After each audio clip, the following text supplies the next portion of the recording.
Ladies and gentlemen, recently I made a video called I Got a New Job. And unfortunately for many of you, it's not in something like car washing or maybe being a delivery driver or being a construction worker. No, I'm here to stay.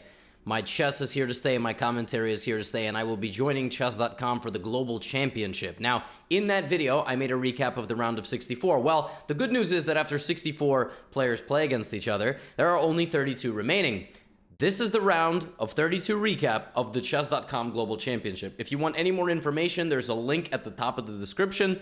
The format is that the players go head-to-head in a 4-game rapid match. If it's 2-2, then they play Armageddon. The time format of the rapid is 15-minute and 2-second bonus, and the Armageddon is bid on. And the person who bids a lower amount of time starts with black, but gets draw odds, and there is no bonus time. Let us go through the round of 32 preview. You have Group A, Group B, Group C, Group D on your left sides. Obviously, Nakamura and Dominguez, the favorites. Duda and Mamedyarov, the favorites. Wesley So and Jeffrey Zhang, Caruana, and Dmitry Andreikin, very convincingly the favorites in Group D. Nepos Fiddler is going to be a fun one. Rajaba Verigaisi going to be fun. Honestly, the right side almost feels like it'll be maybe a little bit more fun than the left side. Yeah, anyway, you could have paused there. You can go back, take a look. I'm going to take you through what I think were the most exciting games of the round of 32. They were absolutely spectacular. And I'm going to get the one going here between Kanavets and Leon Beast. If you don't know who these players are, you should know who these players are. This is Sam Sevian versus Maxime Vachier-Lagrave. Now,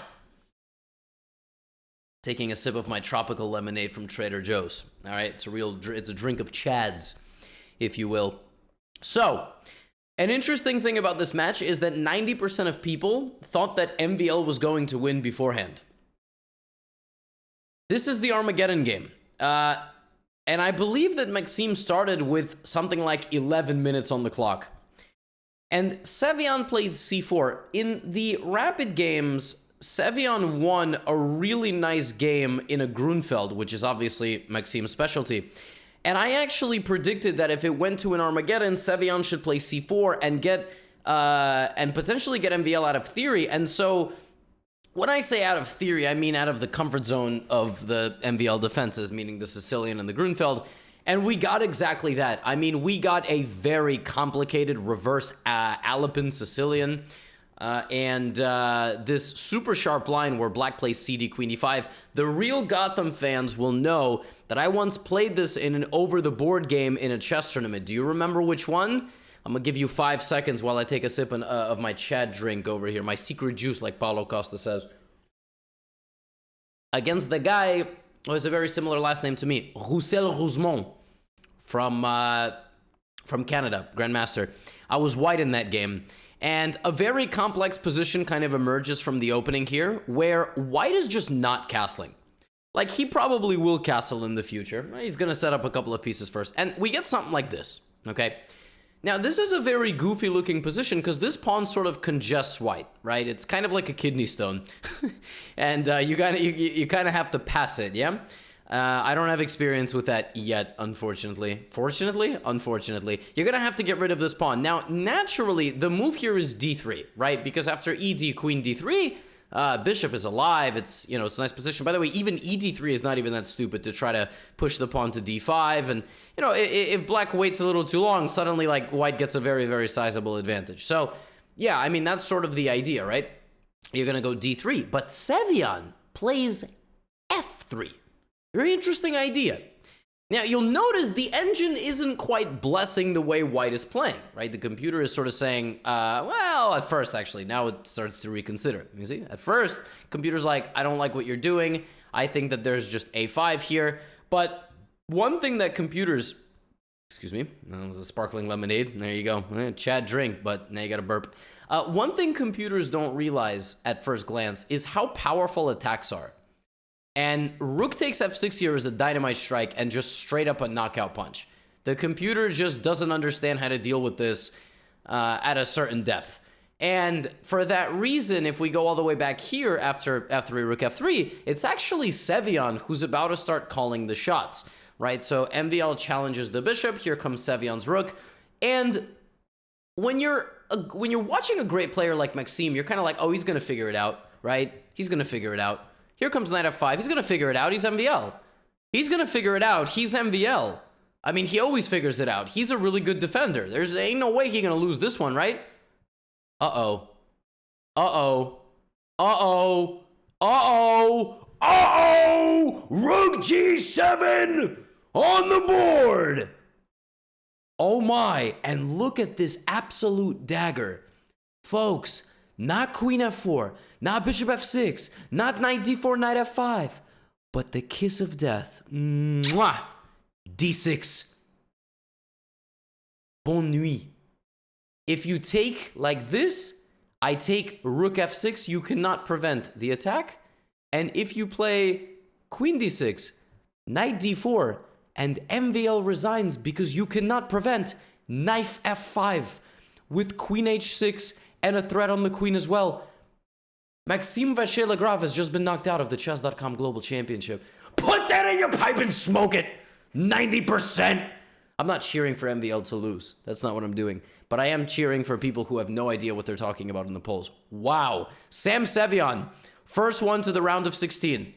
This was a barn burner of a match. This is Alexei Sarana versus Shahryar Mamedyarov. This game, Queen's Gambit accepted. Oh, Gotham, get this garbage off my screen. All right, you Bostonian weirdo. E5, knight e4. You know, I was once, I'm going to tell you like a 30-second story. I went to visit Boston when I was like 17 years old for college. Because, you know, they got a lot of good schools there. I was, the regatta was in town, which is a boat race. And I remember the hotel clerk said on the phone, he helped me call a cab, and the guy on the phone said the most Bostonian thing I ever heard in my life. Because I was like, how much do you think it's going to cost to get there? And he goes, well, if I had to take a shot in the ballpark, you know, with the regatta in town, I'm thinking like $45, $50. And I was like, that sounded like Peter Griffin. Anyway, thank you for watching 7 minutes of my recap. Knight e4, bishop e4, and dc5. All right? And from this point forward, I don't want you to think of Alexei Sarana as a chess player. I would like you to think of Alexei Sarana as a beautiful painter. And his composition is the glorious cycle of life and death of humanity.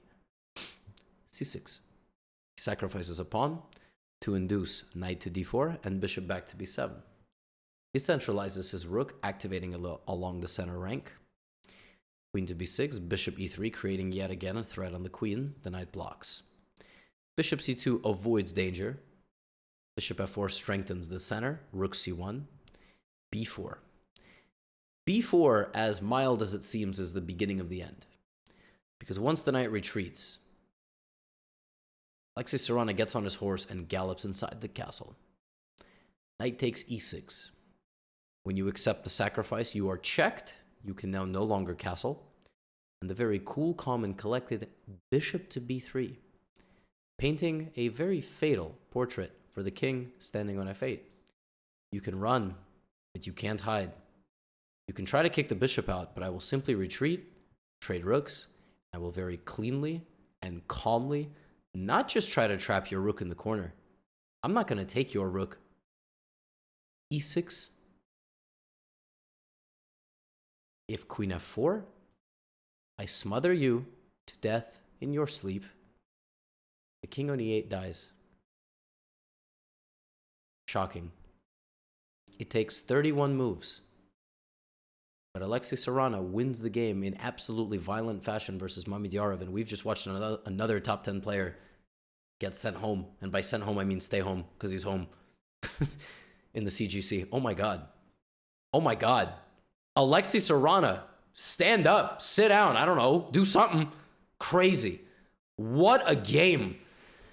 This was a fun matchup. This was Vasil Ivanchuk versus Wesley So. This was a Nimso Indian, F3, the Kmoch, K-M-O-C-H, or the Samish. No.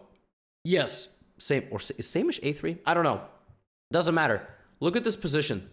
BC, look at this position. I mean, this is completely ridiculous, right? D6, Sack the pawn, knight f4. Now, there's a line here where black plays e5, and then white goes back, and then here. But in this game, Wesley So plays a move I've never seen in my life.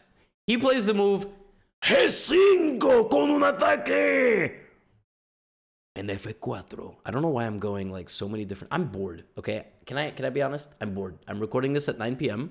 I'm very tired. I've been working on a lot of things all day. Chessly, okay? I've been working on some Chessly stuff. Been working on some other cool stuff. All right, I'm tired. Let me entertain myself. Anyway, from the opening, it was very clear Wesley So was doing some goofy stuff, okay? In this position, Ivanchuk plays something that looks like he mouse slips. He plays bishop d3. But if cd3, black loses a queen. Not exactly, because there's like bishop e6, but this is even worse for black. So, a point being that like if you defend yourself, knight f5, like queen d7, and I can just play rook e6, and you can't take because of fork. So from the opening, it was an ultra spicy position, all right? But then Wesley managed to castle long. And then when Ivanchuk moved his king to safety, Wesley plays king c7, completely unafraid, and starts fighting down that like, bro, Wesley, what are you doing? Ivanchuk takes his knight, and Wesley's just up 2 pawns. He's just up 2 pawns. It's only -1 or -0.2 if white finds the best moves, which is like queen d2, only move, attacking this. And if black plays knight d5, defending this, which looks very natural, there is boom, boom, boom, and if boom, then boom, and if boom, then boom. Did you get all that? Did you understand all that? Anyway, you didn't have to. a5, knight d5, boom, boom, boom. Oh, it's happening. Look at that. The difference is knight e3 cuts the coordination of the white pieces, hits the queen, hits the bishop. This is hanging queen g5 mate. All right, king c8.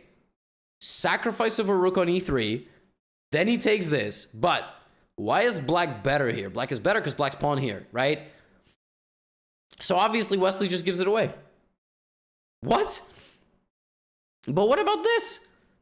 Well, if this, right, and then this, black is still up a pawn, and it's a passed outside pawn, so that's kind of an issue. But the thing is, if white doesn't take the pawn on e3, what he's banking on is that queen d6 is a draw. And that might work.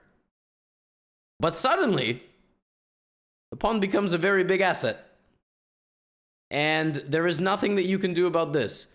You can give a check, and I think here you might have some chances for a perpetual if you do it the right way.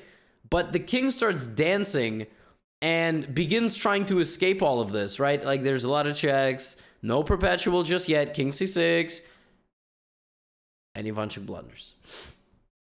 In this position, Ivanchuk had to go queen e8. And instead of that, he plays the move queen a8 and king c7. There are no more checks. Ivanchuk was in time trouble. Actually, Ivanchuk also lost the first game on time to Wesley in a completely equal position. And he got swept. Ivanchuk lost 3-0, which happens after you go down 2-0 and you have to win the rest of your games. You generally take more risk in game 3. Very dominant display from Wesley. But listen, Ivanchuk was right there. He just wasn't that fast, to be honest with you. So Wesley, okay. The next match I have for you is a matchup of generations. This is Vladimir Kramnik versus Nihal Sarin. This match I also commentated on. This was one of the most high-level battles I've ever seen, okay? It began with a 4 knights English d3. Invitation by Vladimir Kramnik to the Sicilian party. But Nihal Sarin is Chilean. He's not Sicilian. So he plays h6, which is actually a line that Kramnik once played. Kramnik once played an over-the-board game against Magnus Carlsen, which went like this, and then h6 was played in that game. I don't remember if Kramnik played h6 or if Carlsen played h6, but I do remember that that is what happened. And actually, I once played like that against Christian Kurilla in the 6th round of the Las Vegas 2021 chess tournament. And I had a great position, but then I lost like an idiot. So a5, all right, preventing b4, and you'll notice Kramnik is just sort of advancing all his pawns very slowly, okay? He's not disrespecting Nihal playing like this. d4, takes, c6, and now Nihal does something very clever. He wants to bring his bishop back to c7, right? So he plays d5, And rook a2, very interesting idea from Kramnik to move his rook here. Take. Attacks the pawn, and Kramnik just very calmly retreats. Beautiful so far positional game from Kramnik. Queen d7 attacks the pawn on h3. Look at this move. Oh, yeah. But it's actually not even the best move. Believe it or not, just simple chess here. King h2, and apparently knight a4 is a little bit too much because now b5 might happen. Because if white plays, for example, king h2, b5 is actually super strong by black. So knight c5, and he takes, and oh, look at this move. So if queen d7, I'm going to come back, right? But if bishop h3, queen h3.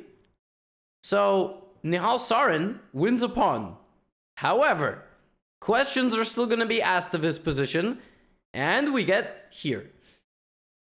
And as the players grind it down to an endgame, it's probably going to be equal, but it's a very complex endgame. Only white can win, right? Because white is going to try to isolate those pawns, win the a-pawn. Like, for instance, here's an example of the way that, you know, white could potentially win the game, right? Bishop a5. And, well, I guess black could even still go here, but that would be the way white would try to win. Or, after something like king f8, white might be winning this endgame. The pawn structure might be beyond repair here, okay? So for that reason, Nihal defends like this. He brings his king, he does this, he comes back, he's defending, he grabs a pawn, but he loses this pawn, okay? And time is ticking, all right? And suddenly, Nihal's like, wait a minute, I'm actually playing for a win. What? Nihal, what are you doing? Are you nuts? What? This is never going to work. I mean, Kramnik can just go here and bishop d8. It's just a draw. I mean, g4, nobody can push. Okay, h4 also doesn't matter because you take, right? So Kramnik has an option to bail into a draw. Bishop c6 takes, no problem. He doesn't. And all of a sudden, whoa, Nihal is sneaking in. And the rest of this game was played in a wild time scramble, okay? This was one of the most high accuracy endgames I have ever seen in my life. g4. Sacking a pawn to create a blockade. Knight e5 closes the door. Check here, another check. King e6. And now what? But what about this? That's because g7. And now I'm also queening. Wait, but I don't understand. But what about king d7? Wait, this is nuts. You're stopped. I'm here. How on earth am I saving myself? There's no way, right? Oh, there is a way. Do you know what the way is? It's completely insane why this position is 0-0-0. I'm telling you, Kramnik found this with like 10 seconds on the clock. You can't take because queen. Bishop e... What? But just takes. Yes, but then queen! And you queen! Check, check! I take the knight. Oh, God. Oh, God. Oh, that was stressful. All right. Check here. All Kramnik has to do is keep his queen and bishop and everything guarded and run his king around. And he forgets to do that. With seconds on the clock, Vladimir Kramnik, multiple-time world champion, hung his bishop, and the game ended. Oh, the CGC is tough. It's tough on my soul. It's tough on my soul. Massive congratulations, obviously, to Nihal Sarin, who knocks out Vladimir Kramnik. This was I'm telling you, this was an extremely high-level match between these two. Just, like, amazing chess. They battled. It was brutal. Oh, it was an amazing match, and it's sort of a shame it has to end this way, but I guess such is life, and such is chess. And Nihal Sarin makes it to the round of 16. This match was a lot of fun. Anish Giri versus Raonic Sadhwani. This was their first game. Was an Italian. Was one of these main lines, a5 preventing b4, bishop a7 kind of going back. You're going to see maybe bishop a7. But you're not, because bishop b5. Now, there have been plenty of Italians where after something like a5, rook e1, black plays something like bishop a7. This is also common nowadays. This one, Raonic keeps the bishop here and plays it this way, queen b8. This is another typical Italian. Point is that after this, queen is open, queen a7, hits this. This has been played in the candidates. I was the game Dingley Ren versus Hikaru. I think Dingley Ren was black, Hikaru was white in that game. And all of this happens, right? From this Italian, d5, e5. I mean, all of this has happened. And then suddenly, Raonic finds himself in a spot where After 18 moves on the move knight d4, Anish is giving up a pawn. Just straight up queen down to b2. But Anish's idea here is the fact that he has a majority of pawns here, here, here, here, and these three. f4, g4, f5, and so on is on the way. Queen h5, knight g3, rook e3, rook g3. So what is going to happen after Raonic Sadhwani takes the pawn on b2? Well, Anish plays rook c1. Rook c1 attacks the knight. The queen retreats defending. This knight gallops out to g3. Rook e8 still maintains the balance.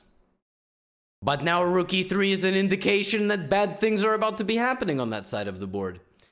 Raonic either has to move or move in. He goes here with the idea to get out of the way and rotate his queen over. But suddenly, knight f5 takes, rook d8. Where's the win? Why is it +3? Raonic at this point was down like 10 minutes on the clock. And the execution of the attack came swiftly. Queen to g4. Threatens mate. After this, I take your pawn. And after king g7, there is potentially knight takes f7 in the position. But Anish Giri plays the top engine move. Rook f3. And the idea of rook f3 is the threat of rook f7. The knight is hanging, we will get to that. But if something like rook f8 were to be played, now I check you. If you go back, now I check you. You come here, and now the kiss of death, rook f6. And here, mate. So back to the game. King h6. And I simply take your pawn. And I ask this king, where the hell do you think you're going? This is mate. This is mate in a couple moves. What do you have? You want a queen trade? You want to check? And in this position, Raonic Sadhwani resigned. And Anish Giri won the next 2 games as well. He swept Raonic Sadhwani. It was one of the most vicious Anish matches I have ever seen in my life. Ever. That I've ever seen, truly. Like that I mean, Anish Giri vanquished Raonic Sadhwani. He destroyed him. Like there was nothing Raonic could do. It was not his fault. It was like Anish just got mad, you know? Maybe his favorite store was out of its snacks. I don't know. Maybe his kids were annoying that day. I don't know. But he destroyed Raonic. Like it wasn't close. Now, Dmitry, I always think Andreyka is Dmitry Andreykin. That's Andrei Yesipenko. This match was nuts. It came down to the Armageddon. And I'm not going to spoil it. Let's just watch. From the opening, it was a Catalan. Dingley Ren has draw odds, but less time. And after the first something like 15, 16 moves, Yesipenko went here, and then here, and then here. And folks, one of 2 things is going to happen in this position. Either Andrei is going to checkmate Dingley Ren, or Andrei is going to checkmate Dingley Ren. There is nothing else that can possibly happen here, because Black's pieces are completely scatterbrained. They are standing on the back rank, not doing anything, as Andrei, I was about to call him Andreykin, as Andrei Yesipenko plays all the best moves. Knight d5 blocking. The evaluation has ballooned. Do you know what the winning move here is for white? The winning move here for white is rook takes h6. The point is that after g takes h6, there is knight takes f7. And you cannot prevent queen g6, or you cannot prevent queen h7 and mate. Rook h6. Andrei Yesipenko. That's just it. This is the knockout. That's it. There is nothing. It's over. You can chase the king over here and bishop h6 and king e7 and rook e1 and all this stuff and knight d6. It's completely winning. It's completely unbelievable. But Andrei misses it. Okay, no problem. It's still plus 1.5. No problem. f5. Look at this move. After f5, there is rook g6 with threats of this and this. Okay? f6. Now this is free, but I think what Ding Liren wants is to trade some pieces, start guarding his king, rook e7, rook a7, right? So Andrei here makes a huge choice. He removes the knight. He removes the knight, gets himself a passer, and starts bringing his queen. Queen d1. But suddenly, Ding Liren is consolidating. And after queen c5, he's barely even that much worse. I mean, the best move in that position was queen e8. But I think Ding was already so happy to be out of the woods. Rook d7, and here comes Ding. Rook c8. There is nothing. There's no more attack. Rook b1, and now Ding's like, you thought darkness was your ally, but you merely adopted the dark. I was born in it, molded by it. I didn't see a light till I was already a man. By then it was nothing to me but blinding. Queen e1. And this game very swiftly went from bad to worse for Andrei Yesipenko, as Ding Liren swarmed him on the light squares and simply ended the game. An absolutely monster comeback from Ding Liren. Queen d1 unstoppable to make a new queen and mate white. And he wins. He wins from the depths of defeat. And he rises and he will make it to the round of 16. Crazy, crazy matchup. But the biggest story of this event continues to be Mr. Infernal XAM. Pavel Pankratov, in the first round of this tournament, beating Vishwanathan Anand, 5-time world champion, and this time pitted against Chess Warrior 7197. That's his rating, by the way, 7197. Nodirbek Abdusaturov, the world reigning, defending, undisputed rapid champion of the world. We got a Max Lang Vienna Gambit style, all right? And by the way, Nodirbek not knowing what to play here was shocking. Like, the fact that Nodirbek might have accidentally played some Vienna Gambit decline would have been crazy. But okay, we get fe5, bishop b5, and just a very solid game by white, who just puts all his pawns on light squares to counteract the light squared bishop. He brings his queen out and over, brings in his knight, gets a better endgame position, and takes like this, with the idea being that he has an opportunity to move this pawn. This is the Armageddon game, remember, so time is ticking.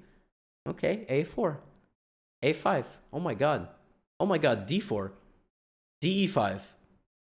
Okay, rook, oh my god, he's taking the pawn. Wait, white's just a pawn up. Where's the compensation? Rook f5! The bishop couldn't have been taken because the rook was, oh my goodness!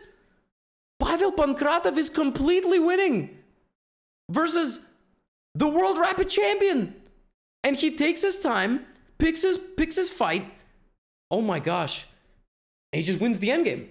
He just wins the endgame. He covers his king, brings the queen back. This is under attack, and there's various check and mate.